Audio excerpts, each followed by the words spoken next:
You know me as the host of the Heavy Duty Parts Report, but did you also know that I am a co-host on a radio show on TNC Radio called Mind Your Trucking Business? Each week we talk on this radio show about how to help people in the trucking industry make their fleets more professional and operate more efficiently. In one of the recent radio shows that we did, there was a clip that I thought was particularly applicable to the listeners of the Heavy Duty Parts Report, and so I wanted to share that with you. That'll be the basis for today's episode. I hope you enjoy it.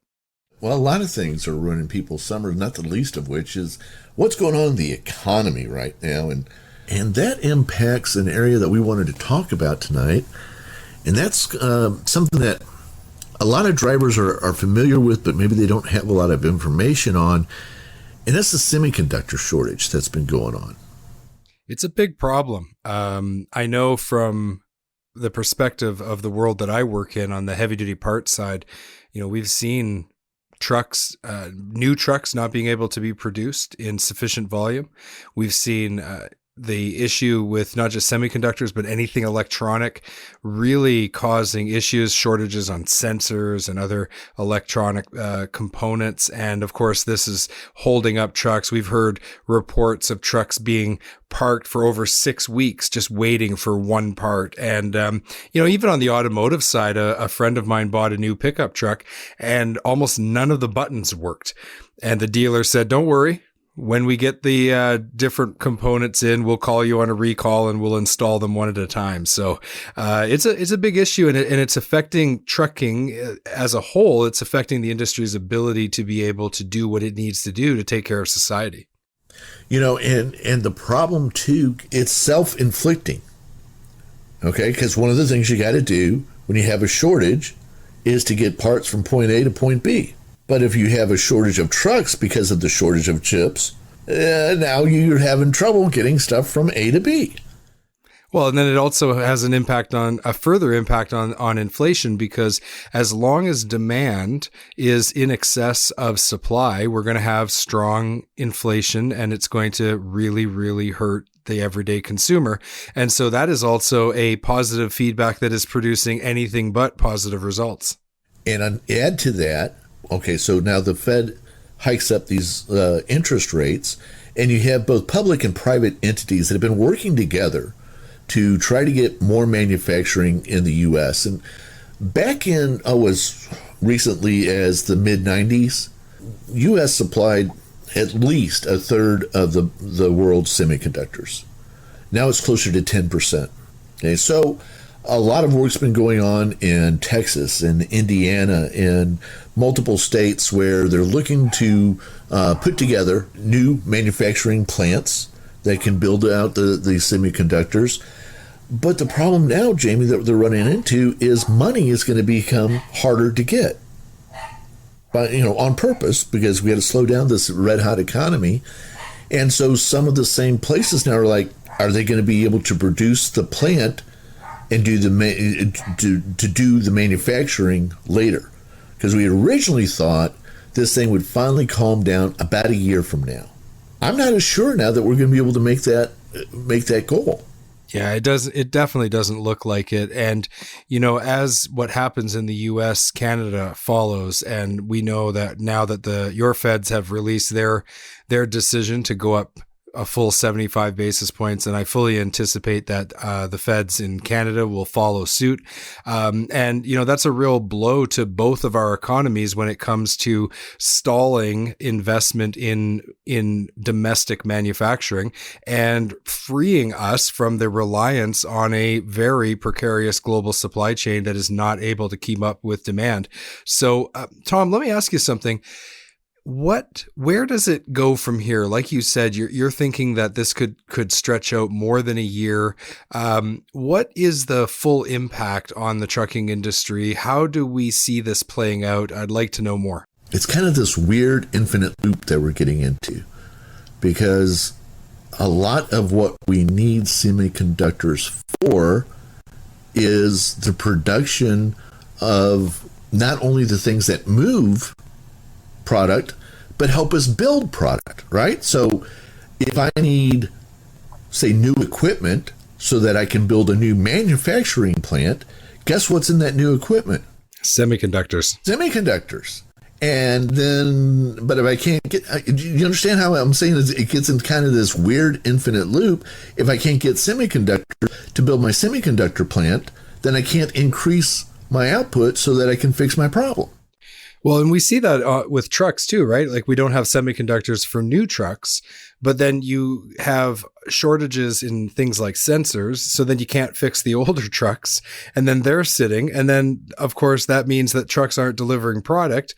And as long as there's more demand than there is supply, then we have this crazy inflation, which that's impacting the economy, which is making people decide maybe they don't want to set up a new manufacturing plant because money's going to be too expensive. And guess where most of the semiconductors are manufactured right now? Asia, and a lot of it in China, and a lot of it in just an itty-bitty little village you might have heard of called Shanghai. Do you know what's going on in Shanghai right now? Lockdowns. How many semiconductors do you think they're making in Shanghai this month? 0. So you see how this problem is just this weird infinite loop that we can't seem to get out of, and every time we start to make some headway, like, okay, we got it all worked out, going to build some new plants, already breaking ground. Indiana, they're going to lead the way. We're going to have all these new plants.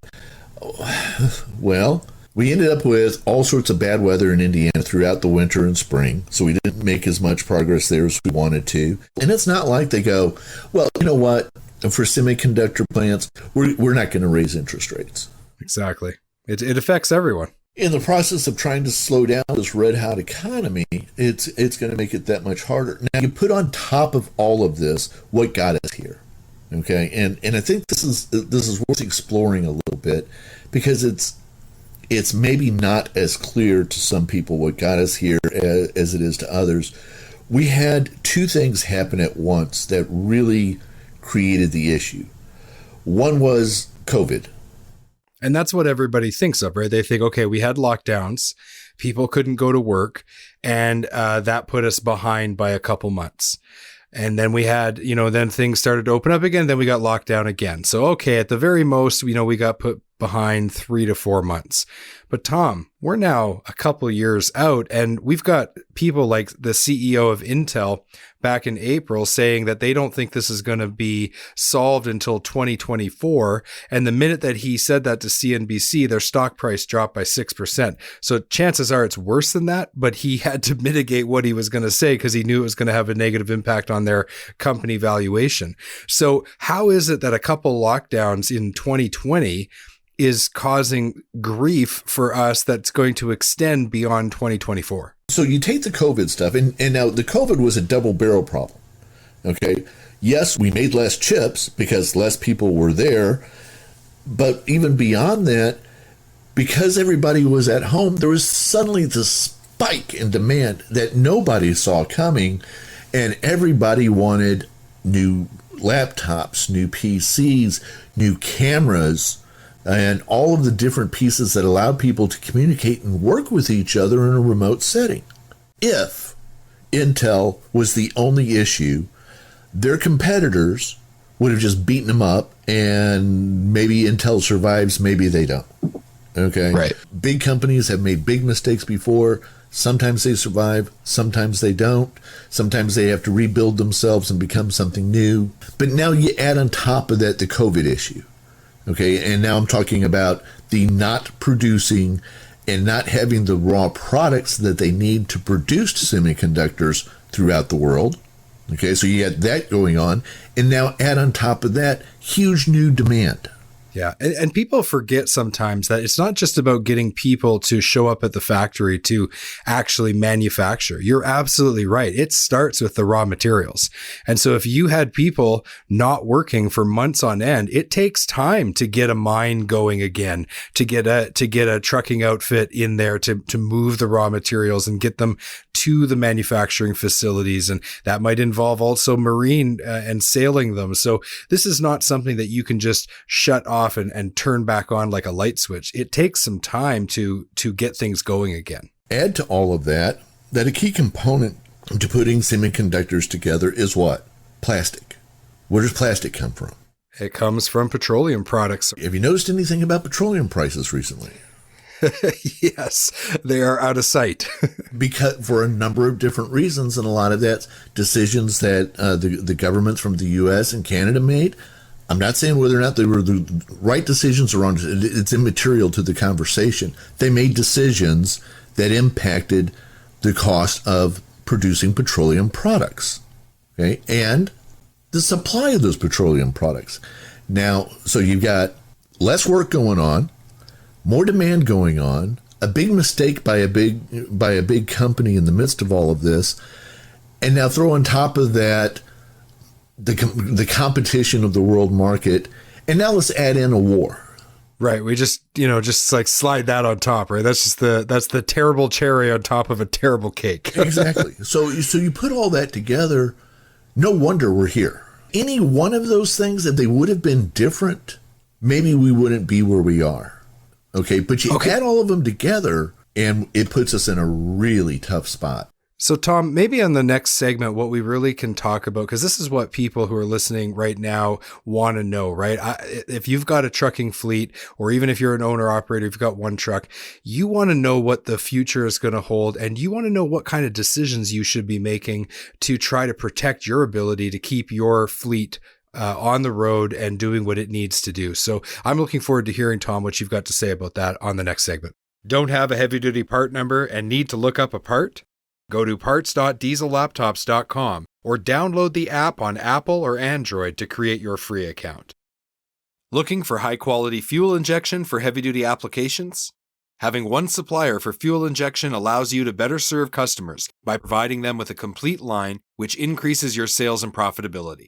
Learn more at ambackinternational.com/aftermarket.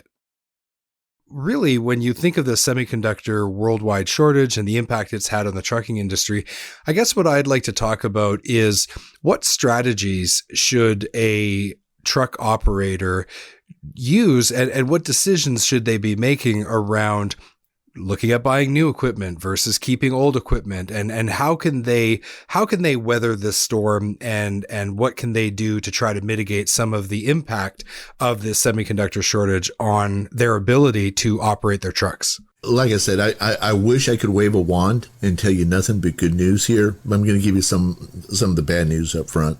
Assume that the CEO of Intel is correct, okay, and assume that this is not going to resolve this year. And I think even the most optimistic think that it's going to resolve about a year from now. I'm sorry, I think that's just wishful thinking. Right. Well, I mean, if you look at what the CEO of Intel said in that press release to CNBC back in April, is that he said that they thought it might not resolve till early 2024. And that created an immediate 6% drop in their share price. So I'm always trying to think from their perspective, maybe he's even making that a little softer than it needs to be, trying to preserve as much share price as he can, which means it could be mid 2024, late 2024. That's a long time from now. It is. And, as Dr. Fauci would say, that things will get worse before they get better. Thank you, Dr. Fauci. I think things are going to get worse before they get better here. I really do. And I think that what that means is now's probably not a great time to plan on investing in the new equipment, because it's just not going to be there. In addition to investing in the new equipment and it not being there, I've heard so many stories of fleets that have put purchases in, and then after a few months they're planning on that equipment, and then after a few months the dealership phones them and says we've canceled that order. Oh, and by the way, the price has gone up 13 or 14%. It's almost like a shell game going on out there right now. I don't want to speak evil of anybody. I think maybe even the intentions are good, but they're over-promising and under-delivering. And we're finding that manufacturer after manufacturer, they think that things are going to resolve, but they don't. They don't. It just keeps getting worse, and they're just simply not able to build the trucks, and not just the trucks too, but as you know, working in the world of the parts, even the parts we need to run the truck, they can't build it. Yeah, I was just talking to a guy online, and we were messaging back and forth. And, I had put out a post there about sensors. And look, one of the things he said was he's a diesel tech that works for a dealership for one of the big truck OEMs. And he said, look, they can't supply us with any OEM sensors. So now we're turning to aftermarket sources. The problem is that the quality of those parts aren't necessarily the same. So then they're having, he said, as much as 3 out of 5 sensors fail prematurely, and the 2 out of 5 that don't fail immediately are not lasting as long as they should. So it just seems like you're stuck between a rock and a hard place no matter what you do. We really are. And let's talk about our friends over at Frontlane. Frontlane has a really great tool that I've been very impressed with. Okay, and it's really pretty simple, and they've got it for both cars and for trucks. That when you slam on your brakes, it doesn't just do the usual brake lights in the back. I mean, it really flashes and catches the attention of the person behind me. There's braking, and then there's, the deer just stepped in the road, and I got to slam on my brakes. It really helps a lot. And the way they do that is with the same accelerometer stuff that you have in your phone that keeps track of your paces through the day and that kind of stuff, right? So it's measuring all that. These guys, it's great stuff. It's one of these great ideas where, how does it go? You build a better mousetrap and the world will be the path to your door, right? This is a better mousetrap. And they have to back off now because they literally cannot get the accelerometers that require the semiconductors so that they can build the equipment to do this. And they're thinking about all these great things that they can do to make this technology even better. And, anything we can do to reduce accidents on the road is a great thing. But you got to be able to have the technology on the vehicles and have it working in order to save lives. So, yeah. And, I see that just when you were describing that shortage with that particular company and how it's impacting them, it kind of made me think about how the average person probably doesn't realize how many semiconductors are around them in all of their devices and everything that they're using. And it's kind of like if you're not in the trucking industry, it's almost invisible to you, the full extent of it. And then you learn about it and you go, wow, the trucking industry affects every part of life. It's kind of like that with semiconductors. To many of us, it's almost invisible. And I think we would be shocked to learn just how many semiconductors are needed to make everything in our life work for us. And so when we're talking about a shortage, this is a big deal. If you were to take apart any electric razor built in, say, the last 5 years, you would find deep in there a little semiconductor, a little plastic board, a little semiconductor in there. That's all part of the electronics of getting the battery to charge up properly. And some of them get even fancier than that, right? Guess what? Don't have enough to even build electric razors. Well, and we've seen so much advancement in like the Internet of Things and how that's impacting even the trucking industry. I've talked to so many manufacturers who are excited about technology that they want to bring to make trucks better. Every single one of those things has one or many semiconductors in them. So, it's all around us. One of the things that came to mind as a strategy for trucking outfits is that you really need to think about expanding your supplier network. And if there are specific things that you need to keep your truck running, I'm thinking like sensors, for example, it's probably a great idea to try to find a few of them and maybe even stock up, because who knows how long it'll be once that supply has been exhausted before we get more. Yeah, another thing too that I heard some enterprising people talk about, especially if say you're middle-sized, you have more than a couple of trucks, but you're not one of the big players. So let's say you've got 100, 200 trucks, or part of a company that does. There's always going to be a dozen or so that have issues. It's time to reconsider what you're doing with them. And yeah, I'm saying strip them down. Yeah. Every part matters right now. And it might mean that, a truck that a year ago, 2 years ago, you would have just waited and gotten the part in and put it back on the road. At this point, you may be better off rethinking that strategy and saying, you know what? I've got 4 trucks over here that aren't going to get on the road anytime soon. Maybe they have heavy body damage or whatever. It's time to rethink that and start thinking about, you know what, there's a lot of stuff in that truck that we may need later. Tom, I've seen that strategy over, my 25-year career in parts when times get tough. And it's definitely something that you don't necessarily want to do it. But right now, having 80% or 85% of your fleet rolling is better than less than that. And so you got to do what you got to do. And who knows which parts you're going to need tomorrow, because, it's not like they all go out at the same time, right? It'd be convenient to, at least we would know. So having, yes, I agree. Expanding your supply chain and have multiple suppliers is good, but also you need to be thinking of what can you do to self-supply. Absolutely. And, none of this is easy, and it's getting more complex all the time. And, in the work that I do on the heavy duty parts side, I deal with a lot of manufacturers, and I can tell you the people who work for these great companies, they're really feeling it, because it is just every day they are just on the hunt for supplies, raw materials, parts. And it is, it's the expression I've used lately is it's crushing them. It is. And some of those are household names like Toyota. Okay? They're not okay. Yeah. Because of all of this. And others are, as you well know, really great mom and pop organizations that have been around for a generation or two, taking care of a particular part of the market.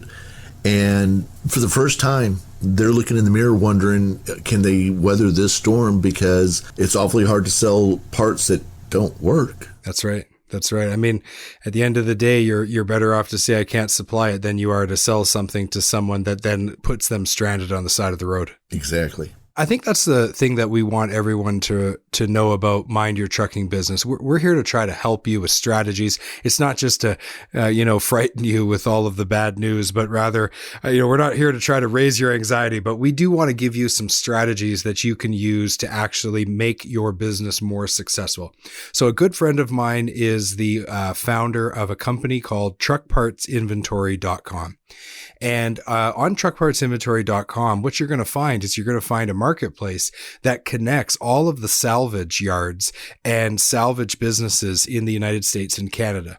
And what's wonderful about it is that it's free for you as the customer to use it. And so you can go on there and you can browse and you can find everything from engines and transmissions all the way down to small replacement parts and up to and including electronics. So, that's one option. If you don't have a parts truck that you can salvage yourself, you still can have access to all of the salvage trucks across North America by going to truckpartsinventory.com.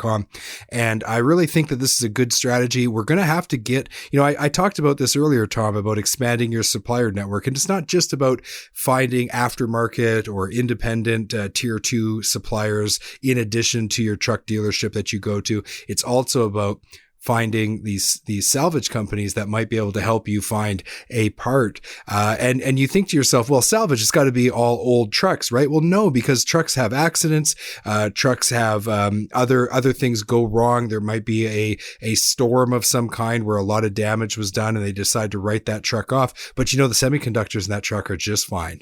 And that might be the exact model that you have. So that might be one place that you can go to find parts. A little unorthodox for a semiconductor, but it's definitely something where you'd be able to find a sensor or find an ECM or find some sort of electronic component that you're looking for using a marketplace like that. And if I'm selling parts, I can work through there too to do that? Absolutely. Yeah. If you're selling parts, then the way that it works, it's a marketplace. So then you pay to play, but it gives you access to a very large group of owner-operators, repair shops, people like that who are buying parts and installing them on trucks. Well, in my opinion, it's essentially a crime right now to let any truck, I don't care if it's been on the road, don't let it go through the compactor. There's car or truck at this point without stripping out every usable part on it, because you don't know. Yeah, and somebody's going to need that part at some point. Sometimes you got to figure out how to make a square peg work in a round hole, like they had to do with Apollo 13. We may have to completely jury rig a few things to get them to work. And if that's what we got to do, that's what we got to do. One of my favorite magazines is Calibrate. It's from the Technology Maintenance Council. I'm a member of the TMC, and so I get that mailed out to me. And there was this article from John Baxter about will the diesel engine ever be perfected? And it's sitting on my desk, and I just looked over and saw that. And what it triggered in my mind actually is something we haven't even talked about, is all these issues with semiconductors, and yet all of our vehicles are supposed to be electric, by 2030? It's like, this is going to slow down the progress of even that segment of the industry. And that one's just getting going. So I can only imagine the companies that are manufacturing those trucks are absolutely sweating bullets right now. One of the things that we haven't even really gotten into at all, I just kind of want to throw this in here, is, remember I talked about Intel making the big mistake? Yeah. With everything else that went on, we didn't get to the next generation of semiconductors. This is part of the overall problem, is that the industry started to go there, but now we can't, because we're not lined up to use this next generation of semiconductors with the older generation that was there, and that too has created part of our problem. So this won't be fixed by, okay, well, we're just going to manufacture new parts with a different type of semiconductor.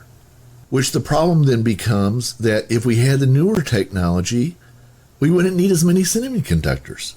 Of course, they'd be more reliable. Yeah, not as susceptible to heat. Exactly, and smaller, and we'd be able to do more things with them. The next technology of semiconductors are going to allow us to do some amazing things. Really cool, amazing things. But now, instead of rolling that stuff out this year like it was originally planned, 2024, 2025 now, maybe the soonest we can get really into that new technology. It is dynamic times we live in. I tell you one thing, I'm very happy that I work in the trucking industry, because we are a resilient bunch of people. We're independent, and we are going to find a way through this. That I'm sure of. It's just not going to be easy. We're going to see some great innovation come out of both our parts producers and just everyday Joe Trucker. He's going to find, you know what, if you do this and this, and you attach it this way, and you move it, look what I got. I got a working part here that we didn't even think about before. We're going to see that kind of innovation, because that's what we do. That is what we do. Next week, we're going to talk about cybersecurity. You do not want to miss that. It is going to be a really good conversation. We're going to give you 5 things you can do to personally protect yourself. All of that coming up next week, right here.